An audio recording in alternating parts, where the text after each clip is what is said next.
بسم اللہ الرحمن الرحیم۔ السلام علیکم ناظرین، آج کی اس ویڈیو میں ہم آپ لوگوں کو بتانے والے ہیں حضرت آدم علیہ السلام کی وفات یعنی موت کا واقعہ۔ حضرت آدم علیہ السلام سے پہلے دنیا میں کیا تھا، یہ وہ سوال ہے جو ہم سب کے ذہن میں آتا ہے۔ کائنات میں انسانوں کے بسنے سے پہلے آخر کیا تھا؟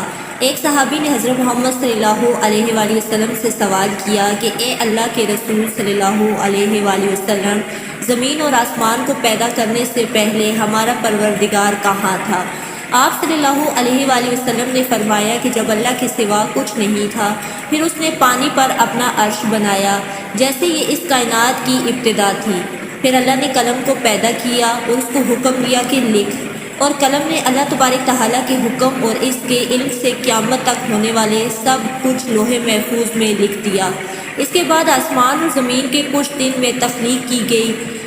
یمن سے آئے ہوئے ایک راجب نے حضرت محمد صلی اللہ علیہ وآلہ وسلم سے کہا کہ ہم آپ سے دین کی سمجھ اور قلم کی ابتدا جاننے کے لیے آئے ہیں۔ آپ صلی اللہ علیہ وآلہ وسلم نے فرمایا، جس کا مطلب یہ تھا کہ سب سے پہلے صرف اللہ تھا، اس کا عرش پانی پر تھا، پھر اس نے قلم پیدا کیا اور اس قلم نے لوح محفوظ پر قیامت تک ہونے والے تمام واقعات لکھ دیے۔ پھر آسمان اور زمین کو پیدا کیا گیا۔ اس کی جو ترتیب یعنی طریقہ ہمیں روایت سے پتہ چلتا ہے وہ کچھ یوں ہے کہ اللہ تعالیٰ نے ہفتے کے دن مٹی یعنی زمین کو پیدا کیا۔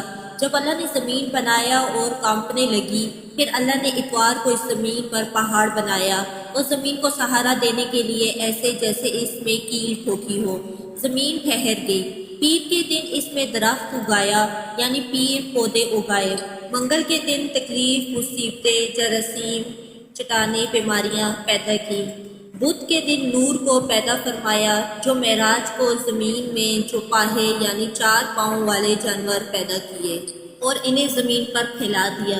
پھر جمعے کے دن آخری گھڑیوں میں یعنی عصر کے بعد حضرت آدم علیہ السلام کو پیدا فرمایا۔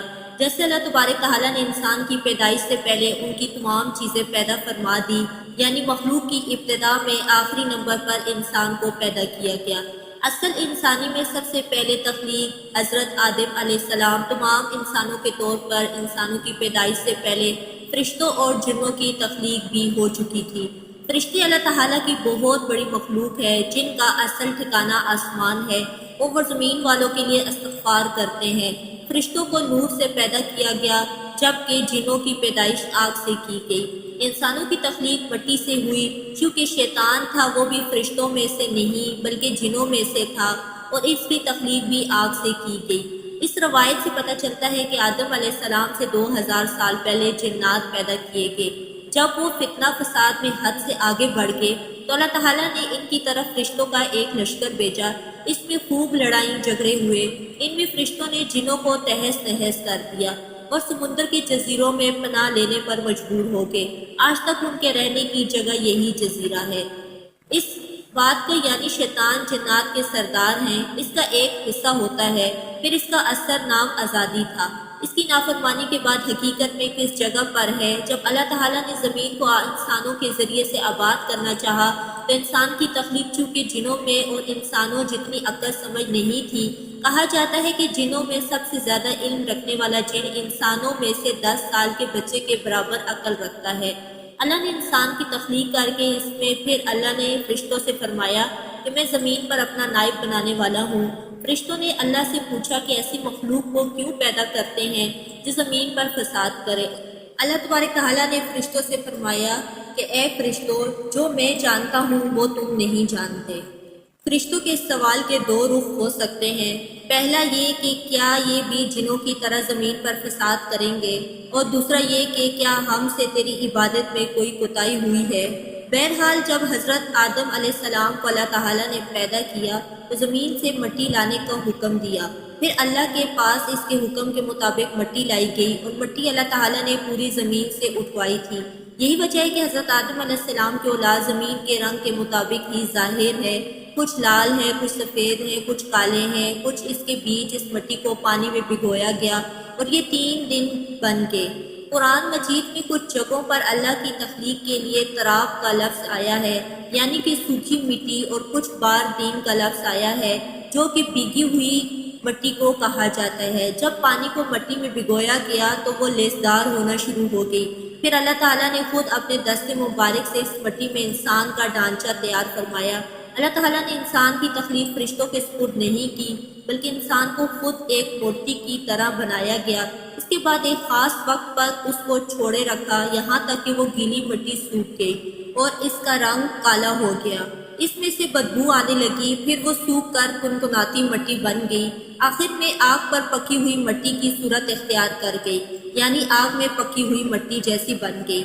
قرآن پاک میں فخار کہا گیا ہے اس مٹی کے لیے جو بھی کچھ الفاظ قرآن مجید میں ملتے ہیں، جیسے ہمیں یوں یعنی کالی مٹی، مسنون یعنی بدبودار مٹی، سلسال یعنی کھنکھناتی ہوئی مٹی۔ تخلیق آدم اللہ کا ایک کرشمہ ہے۔ انسان کو ایک بہترین شکل عطا کی گئی ہے۔ اس وقت انسان کا قد بہت لمبا تھا اور اس کے بعد آنے والے لوگوں کے قد چھوٹے ہو گئے۔ انسانوں میں سب سے لمبا قد حضرت آدم علیہ السلام کا تھا۔ ایک روایت میں حضرت آدم علیہ السلام کا قد 60 ہاتھ بیان کیا گیا ہے۔ جب اللہ تعالیٰ نے انسان کا ڈھانچہ بنا کر اسے سوکھنے کے لیے ایک خاص وقت تک چھوڑ رکھا تھا تو ابلیس یعنی شیطان اس کے ارد گرد چکر کاٹنے لگا اور اس ڈھانچے کو بچا کر دیکھنے لگا۔ اس میں سے ایسی آوازیں آتی جیسے خالی مٹی کے مٹکے سے آتی ہیں، اور اس نے دیکھا کہ یہ ڈھانچہ پیٹ والا ہے تو وہ سمجھ گیا کہ یہ مخلوق اپنے آپ پر قابو نہیں رکھ پائے گی۔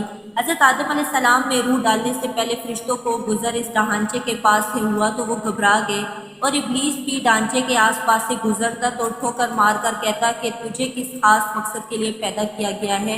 یہ کہہ کر وہ اس کے منہ کے رستے اس میں داخل ہو جاتا اور کمر کے رستے باہر آ جاتا۔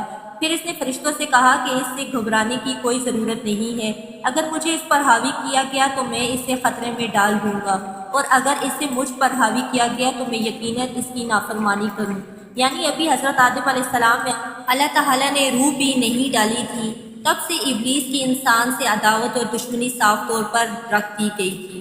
پھر اللہ تعالیٰ نے حضرت آدم علیہ السلام میں روح کو بھی جیسے ہی روح اس میں ڈالی، ڈھانچے میں سر کی طرف سے ڈالی گئی تو حضرت آدم علیہ السلام کو چھینک آ گئی۔ حضرت آدم علیہ السلام سے نے کہا کہ الحمدللہ۔ انہوں نے کہا کہ اللہ تعالیٰ کی اس کی تعریف کے جواب میں اللہ تعالیٰ نے فرمایا کہ تجھ پر تیرا رب رحم فرمائے۔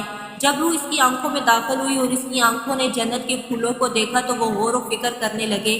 پھر روح پیٹ میں داخل ہوئی تو کھانے کی ضرورت محسوس ہوئی، یعنی روح ابھی ٹانگوں تک نہیں پہنچی تھی اور کھانے کی خواہش محسوس ہونے لگی۔ جب حضرت آدم علیہ السلام میں روح پھونک دی گئی تو اللہ تعالیٰ نے ان کی پشت یعنی پیٹ مبارک پر ہاتھ پھیرا، جس سے قیامت تک آنے والے تمام انسان باہر آ گئے۔ حضرت آدم علیہ السلام کی تمام اولاد ان کے سامنے ظاہر ہو گئی۔ یہ بات قرآن اور حدیث سے بھی ثابت ہے۔ پھر اللہ نے اولاد حضرت آدم علیہ السلام سے انہی کے بارے میں اقرار کر لیا کہ کیا میں تمہارا رب نہیں؟ وہ تمام انسانوں نے جواب دیا کہ ہم اقرار کرتے ہیں تم ہی ہمارے رب ہو۔ اللہ تعالیٰ نے حضرت آدم علیہ السلام میں اپنی روح پھونک کر فرشتوں اور جنوں سے انسان کو سجدہ کرنے کا حکم دیا۔ ابلیس کے علاوہ سب نے حضرت آدم علیہ السلام کو سجدہ کیا۔ اللہ تعالیٰ نے ابلیس سے پوچھا کہ تجھے کس چیز نے سجدے سے روک دیا؟ تو اس نے جواب دیا کہ تو نے مجھے آگ سے پیدا کیا اور اس سے مٹی سے، جبکہ میں اس سے بہتر ہوں۔ اللہ تعالیٰ نے اس کے گھمنڈ پر اسے سزا دیتے ہوئے فرمایا کہ اسے جنت سے اتر جا، تجھے کوئی حق نہیں ہے کہ تو جنت میں رہ کر تکبر کرے۔ ابلیس نے جواب دیا مجھے قیامت تک مہلت دیجیے، یعنی کہ اتنی لمبی عمر دے دیجیے کہ قیامت تک مجھے موت نہ آئے، جب تک انسانوں کو دوبارہ زندہ نہ کیا جائے گا۔ اللہ تعالیٰ نے فرمایا کہ تجھے ایک فکس ٹائم تک مہلت دی گئی ہے۔ پھر ابلیس نے کہا کہ میں قسم کھاتا ہوں کہ میں انسانوں کی گمراہی کے لیے تیرے سیدھے رستے پر بیٹھ جاؤں گا، پھر ان کے آگے سے، پیچھے سے، دائیں سے، بائیں سے ان کے پاس آؤں گا تو انہیں شکر گزار ہرگز نہیں پائے گا، سوائے ان کے جو تیرے سچے بندے ہوں گے، وہ میرے بہکاوے میں نہیں آئیں گے۔ اللہ تعالیٰ نے مجھے ذلیل و خوار کر کے وہاں سے نکال دیا اور فرمایا کہ ان میں سے جو شخص بھی تیرا حکم مانے گا میں ایسے تمام لوگوں سے جہنم کو بھر دوں گا۔ میرے بندوں پر تیرا کوئی اختیار نہیں ہوگا، یہی کوئی ارادہ نہیں ہوگا۔ اس طرح یہ صاف ہوا کہ سب سے پہلا گناہ تکبر تھا، اس لیے علماء کرام کے مطابق تمام گناہوں کی جڑ تکبر یعنی گھمنڈ ہے۔ اللہ تعالیٰ نے حضرت آدم علیہ السلام کو علم والا پیدا کیا ہے۔ جب اللہ تعالیٰ نے حضرت آدم علیہ السلام میں پوری روح ڈال دی تو اپنے پیروں پر کھڑے ہو گئے۔ اللہ تعالیٰ نے انہیں حکم دیا کہ جاؤ فرشتوں کی جماعت کو السلام علیکم کہو۔ حضرت آدم علیہ السلام کے سلام کے جواب میں انہوں نے وعلیکم السلام ورحمۃ اللہ کہا۔ اللہ نے فرمایا کہ یہ تیرا اور تیری اولاد کا آپس میں ایک دوسرے کو تحفہ ہے اور ہدیہ ہے۔ اللہ تعالیٰ نے حضرت آدم علیہ السلام کو شروع میں ہی سب سے نام سکھا دیا۔ وہ اللہ تعالیٰ کے حکم سے آسمان اور زمین کی ہر چیز کا نام ان کا استعمال جانتے تھے۔ اللہ تعالیٰ نے ان تمام چیزوں کا نام جب فرشتوں سے پوچھا تو وہ چیزوں کا نام نہیں جانتے تھے۔ پھر حضرت آدم علیہ السلام نے ان تمام چیزوں کے نام بتائے۔ تب اللہ تعالیٰ نے فرشتوں سے فرمایا کہ کیا میں نے تمہیں نہیں کہا تھا کہ میں وہ جانتا ہوں جو تم نہیں جانتے؟ پھر ایک روز حضرت آدم علیہ السلام سو رہے تھے تو اللہ تعالیٰ نے ان کی بائیں پستی سے حضرت حوا علیہ السلام کو پیدا فرمایا اور انہیں حضرت آدم علیہ السلام کا ہم سفر بنایا۔ جب حضرت آدم علیہ السلام بیدار ہوئے یعنی نیند سے جاگے تو انہوں نے حضرت حوا علیہ السلام کو پاس بیٹھے دیکھا۔ پوچھا تو جواب دیا کہ میں عورت ہوں۔ حضرت حوا علیہ السلام قیامت تک آنے والی تمام عورتوں میں سب سے زیادہ خوبصورت تھی۔ حضرت آدم اور حضرت حوا علیہ السلام دونوں جنت میں رہتے تھے۔ انہیں نور کا لباس پہنایا گیا۔ جب ابلیس نے انہیں گمراہ کرنا شروع کر دیا تو اللہ تعالیٰ نے جس درخت کے پاس جانے سے انہیں منع کیا تھا، شیطان نے انہیں وہیں کھانے پر مجبور کر دیا۔ اس پر جھوٹی قسمیں کھائیں، انہوں نے اس درخت کے پھل کو کھا لیا۔ اللہ تعالیٰ نے نافرمانی کی ذمہ داری بھی ہوئے۔ اللہ تعالیٰ نے ان سے نور کا وہ لباس لے لیا اور برہنہ کر دیا۔ وہ اس طرح کے پتوں سے اپنے آپ کو ڈھانپنے لگے، لیکن اس گناہ کے غرور اور تکبر کی وجہ سے وہ اللہ تعالیٰ سے معافی مانگنے لگے اور ان کی مغفرت کے طلبگار تھے۔ اس سے یہ پتہ چلتا ہے کہ خطا انسان کی فطرت کا حصہ ہے، کیونکہ وہ فرشتوں کی طرح معصوم نہیں ہے۔ پھر اللہ تعالیٰ نے انہیں جنت سے نکل جانے کا حکم دیا اور فرمایا کہ تمام زمین پر اور تم ایک دوسرے کے دشمن ہوگے۔ پھر وہ دونوں زمین پر اترے اور انہی کے ساتھ ابلیس بھی زمین پر اترا۔ حضرت آدم علیہ السلام اور حضرت حوا علیہ السلام نے اپنے رب سے معافی کے کلمات سیکھے۔ ایک روایت کے مطابق حضرت آدم علیہ السلام کو بند میں جبکہ حضرت حوا علیہ السلام کو جدہ میں اتارا گیا۔ ایک دوسرے کو ڈھونڈنے لگے، آخر کار میدان عرفات میں ان کی ملاقات ہوئی۔ حضرت حوا علیہ السلام نے 20 ولادتوں میں 40 بچوں کو جنم دیا۔ ہر اولاد میں ایک لڑکا اور ایک لڑکی پیدا تھی۔ سب سے پہلے جوڑا قابل ان کی بہن قبیل کا تھا۔ اس طرح زمین پر نسل انسانی بڑھتی شروع ہو گئی۔ حضرت عبداللہ بن عباس رضی اللہ تعالی عنہ نے ارشاد فرمایا کہ بے شک اللہ تعالیٰ نے حضرت آدم علیہ السلام کو جمعے کے دن عصر کے بعد پیدا فرمایا اور آپ کو ظاہری زمین کی ایک مٹی سے پیدا فرمایا ہے، اس لیے آپ کو آدم کہتے ہیں، اور آپ کی اولاد کو آدی یعنی آدم والا کہتے ہیں۔ حضرت آدم علیہ السلام کا مبارک خبیر جس مٹی سے تیار کیا گیا، اس سے بجھ جانے والی مٹی شریف سے کھجور کا درخت یعنی پیڑ بنایا گیا۔ جیسے کہ حضرت مولا علی علیہ السلام بیان فرماتے ہیں کہ حضرت محمد صلی اللہ علیہ وآلہ وسلم نے ارشاد فرمایا، کھجور کا احترام کرو، کیونکہ تمہارے والد حضرت آدم علیہ السلام کی بچی ہوئی مٹی سے پیدا کی گئی ہے۔ اللہ تعالیٰ نے حضرت آدم علیہ السلام کو بغیر ماں باپ کی مٹی سے پیدا کیا۔ اللہ تعالیٰ نے حضرت آدم علیہ السلام سے حضرت بی بی حوا کو پیدا فرمایا۔ حضرت آدم علیہ السلام نے ان کی طرف دست محبت بڑھانے کا ارادہ فرمایا تو فرشتوں نے عرض کیا، اے آدم ٹھہر جاؤ، پہلے اس کو مہر آنے دو۔ آپ علیہ السلام نے فرمایا، اس کا مہر کیا ہے؟ فرشتوں نے عرض کی کہ اس کا مہر یہ ہے کہ آپ ہمارے سردار حضرت محمد صلی اللہ علیہ وآلہ وسلم پر 3 یا 10 مرتبہ درود پڑھیں۔ چنانچہ آپ علیہ السلام نے درود پاک پڑھا۔ فرشتوں کی گواہی سے آپ کا حضرت بی بی حوا علیہ السلام سے نکاح ہوا۔ اس سے معلوم ہوا کہ نبی کریم صلی اللہ علیہ وآلہ وسلم موجود چیز کے لیے یہاں تک کہ اپنے والد حضرت آدم علیہ السلام کا بھی وسیلہ ہیں۔ حضرت آدم علیہ السلام نے 960 برس کی زندگی پائی، جبکہ حضرت آدم علیہ السلام کی زندگی 1000 سال کی تھی۔ حضرت آدم علیہ السلام جن کو نبوت ملی تھی، ان کی شخصیت، ان کی عمریں حضرت آدم علیہ السلام کے سامنے کلیئر کر دی گئی تھی۔ آپ نے جب حضرت داؤد علیہ السلام کی عمر کو 60 سال تک دیکھا تو اللہ تعالیٰ سے کہنے لگے کہ اے اللہ، میری عمر کے 40 سال میرے پوتے داؤد کو دے دو، تو یوں آپ کی دعا قبول ہو گئی۔ اللہ نے حضرت آدم علیہ السلام کو 2 بیٹے عطا کیے، حابیل اور قابیل، لیکن شیطان کے وسوسوں کی وجہ سے جب قابیل کے ہاتھوں حابیل قتل ہوئے تو حضرت آدم علیہ السلام اندر سے ٹوٹ گئے اور بار بار اللہ کے دربار میں دعا مانگنے لگے۔ ایک دن حضرت جبرائیل علیہ السلام حضرت آدم علیہ السلام کے پاس آئے اور فرمایا، اے آدم علیہ السلام، اللہ تمہیں ایسا بیٹا دینے والے ہیں جس کے مذہب سے انبیاء اور اولیاء زمین تک پہنچیں گے، ان کا نام شیخ رکھ دینا۔ شعر کا مطلب ہے اللہ تعالیٰ کا عطا کیا ہوا تحفہ۔ اس کو اللہ تعالیٰ نے حضرت آدم علیہ السلام کی نسل کو زمین پر بھیجا۔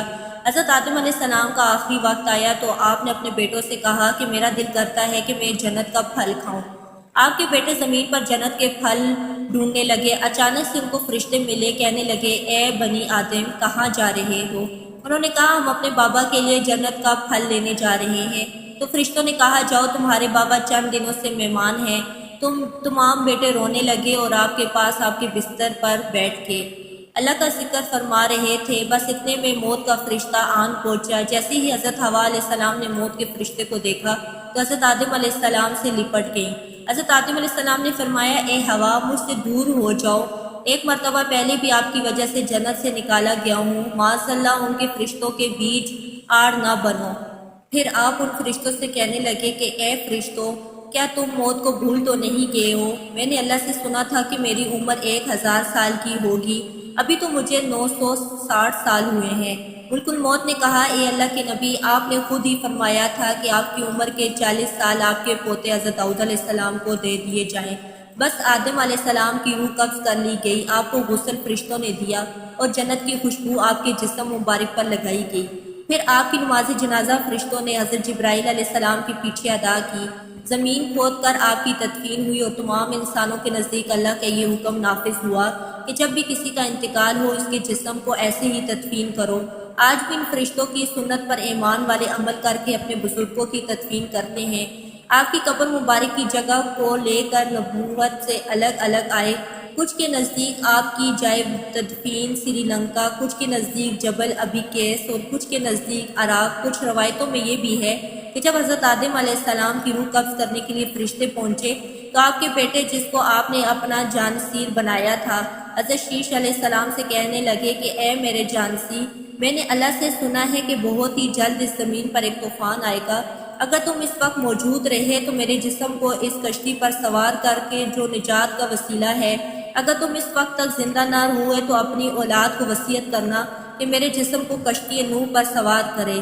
تاریخ نے لکھا ہے کہ جب طوفان آیا حضرت نوح علیہ السلام نے اپنی کشتی میں حضرت آدم علیہ السلام اور حضرت حوا علیہ السلام کے جسم مبارک کو سوار کیا اور بیت المقدس یا عراق میں اس جگہ تدفین کی جہاں انہوں نے اپنی قبر بنائی۔ اللہ تعالیٰ سے دعا ہے کہ وہ ہمیں ان تمام برائیوں سے دور فرمائے، نیک عمل کرنے کی توفیق عطا فرمائے۔